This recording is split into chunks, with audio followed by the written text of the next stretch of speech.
Good evening and welcome to This Week in High School Football with the Newberry Indians.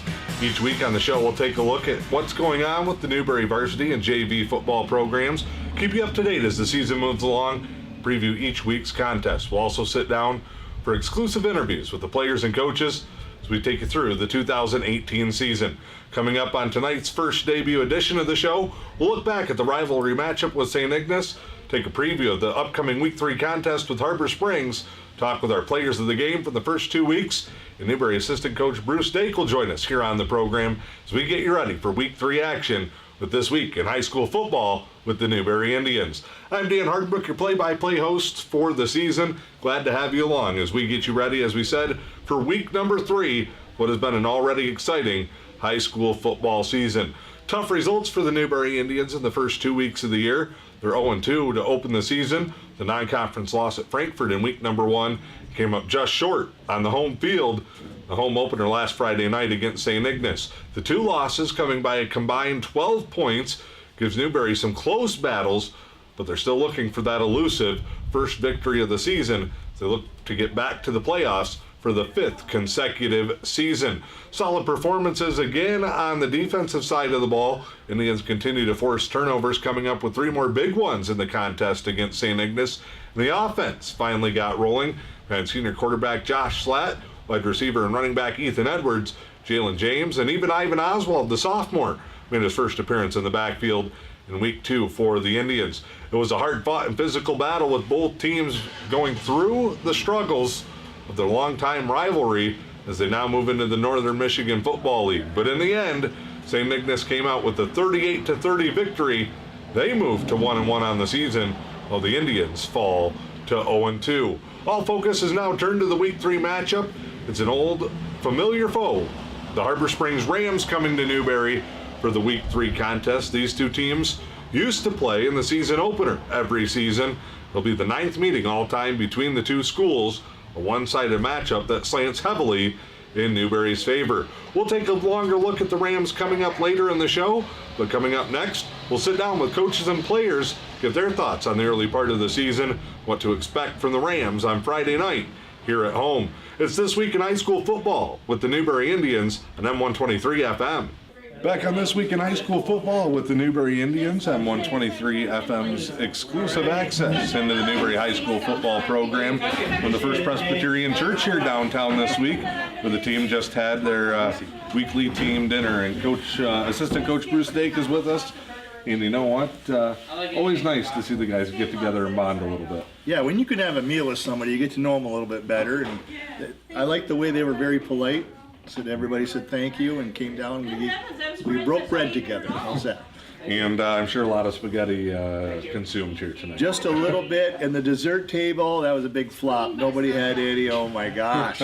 If we can attack the football like that, we're going to be all set Friday night. And Friday night, your Indians back at home as they take on Harbor Springs in Week 3 action. 7 o'clock the kickoff at the home field. If you can't make it out, or even if you do, pop in your earbuds. Listen to us on M123FM.com. Let's go back to St. Ignace real quick. Hard-fought, physical battle. I think the one thing that sticks out to me from that game is you look back in the fourth quarter and, man, both teams probably felt like they ran into a brick wall. Oh, absolutely. With the weather the way it was and the hitting, the level of hitting was tremendous Friday night. If we could do that again, I think we're going to be fine. But it was a tough game last week. Survival of the fittest. And it was a back and forth battle really the whole way. Neither team really had a stretch of the game where they just dominated or they pulled away. It was 1 score for us, 2 scores for them, 2 scores for us, 1 score for them, kind of a seesaw battle back and forth. Exactly what you expect in a rivalry matchup like that. Oh, they were very well prepared. And I told their coach that. He does a great job. For Marshall, all the time with them. They were extremely well prepared. They came out fighting. I think they outfought us, to tell you the truth, and that was the difference in the game. I say a close game. We battled hard, but I think they battled a little bit harder. I know one thing that you and Coach Austin and the rest of the staff have been telling the guys is trying to teach them some lessons from each experience that they get. And in a close game, I know there's probably a lot to pick from that. You say, boy, If we could have just done that, the result probably would have been different. What are some of the things you took away from that ball game? Well, exactly. As anything in life, you have to learn from it. Everybody gets knocked down. Everybody gets punched in the mouth, figuratively, not physically. Okay, but you got to learn from that. You got to bounce back. You got to try a little bit harder, try something different, try something new, and that's what we're going to do this week a little bit. You probably won't notice it on the sideline, but we're moving people around to their best positions. We're going to get at it.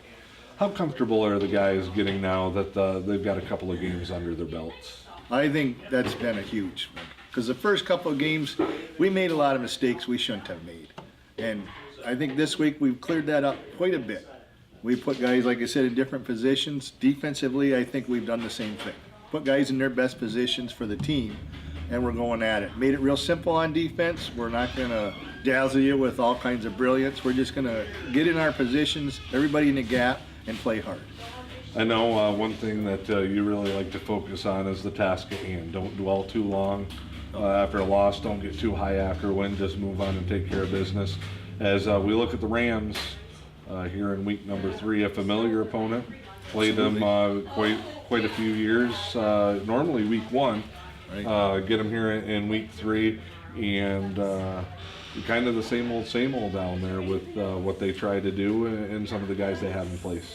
Right, and they're not going to razzle-dazzle you to death either. I mean, they'll run a counter and stuff, but they're coming at you. They're coming student body right, student body left. You got to be ready for all that. And they're a big, tough team. They played really well.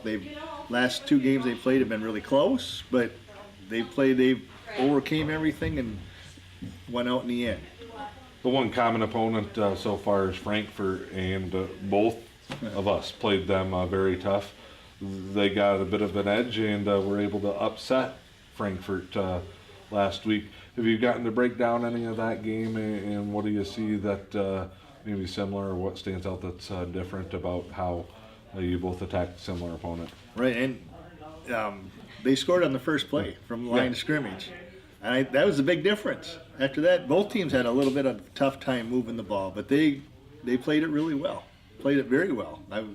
I was what should I say, not pleased with the way they played, because that's our next opponent, but they're very well coached out there. They always have been. They're a tough opponent, and the common opponent, they got them right away and they stayed on. What are some of the keys that you're really focused on this week, especially on the defensive side of the ball, where you spend most of your time? Defensive side of the ball, we're going to attack the point of attack. We know where it's coming, because they'll go in motion and we're coming here, and they'll run the counter, and then they have a few pass plays. We know where it's going, and I think we have an excellent game plan. The whole coaching staff is involved, offense and defense, and it really makes it fantastic, because Coach Smithson, Coach Levier, Coach Austin, myself, there's a few years of experience there. I think we were trying to count it up the other day, and it's like 80 years altogether. You don't show it one bit. No. As I owe you $5, by the way. Okay. As we head into kind of the middle part of the run, the one thing that stands out early is in the new conference. It looks like everybody's going to be pretty fairly matched up. It's funny, we were just talking about that before we came here. And yeah, Gaylord St. Mary's lost, then won, and Joburg looks good, and yeah, everybody's pretty well matched up. It's going to be, I think it's wide open. I think Division 8 is wide open, let alone our conference. But what a great conference to be in. That's what you want to do every week, is compete. 4 straight years in the playoffs, obviously looking to get back to number 5. One thing I found interesting reading up on Harbor Springs is they've never won a playoff game, and they've flat out made that their goal this year, is to get to the playoffs and win a game. When you see teams that kind of all lock into the same goal and are motivated, how does that kind of help things inside the locker room? Well, that's just it. I think we had a little bit, we were kind of separate a little, because somebody, I'm going to play quarterback, and then we get to camp, no, you're not going to be the quarterback, and somebody's going to be a running back, no, now you're playing guard, and that was kind of divisive. But this week, everybody's bought in, and we're going to play to win. I mean, sometimes you go for individual stuff, and it doesn't work. Not in football. You got to be a team player. What are some of the things you'd like to see this week? I want to see our same hustle, but I want us to know what we're doing out there. Sometimes we had some guys didn't know what they're doing, and that's not good. But we've been really focusing on that. Everybody knowing your job. Do your job. Trust everybody else. That's what we're looking for. Ivan Oswald is a young guy, came up week 1 to kind of just fill in, and last week saw his role increase. He's staying. Now he had another JV ball player, very capable, talking with Coach Klickner earlier in the program, that he says is ready for varsity football. What are you expecting Chandler to bring to the table, and how do you see those guys fitting in so far with the varsity program? Well, Chandler's going to be a tackle, offense and defense. Billy's kind of hurt up a little bit. Billy Obie sprained his ankle, but I think he's going to be ready to go this week too, but we want to limit him just to defense. Chandler will be the offensive tackle. Friday night, 7 o'clock at the home field. Make sure you come out and cheer on the Indians in their Week 3 conference matchup with the Harbor Springs Rams. We'll be there as well. Thanks for tuning in this week. It's This Week in High School Football with the Newberry Indians on M123 FM.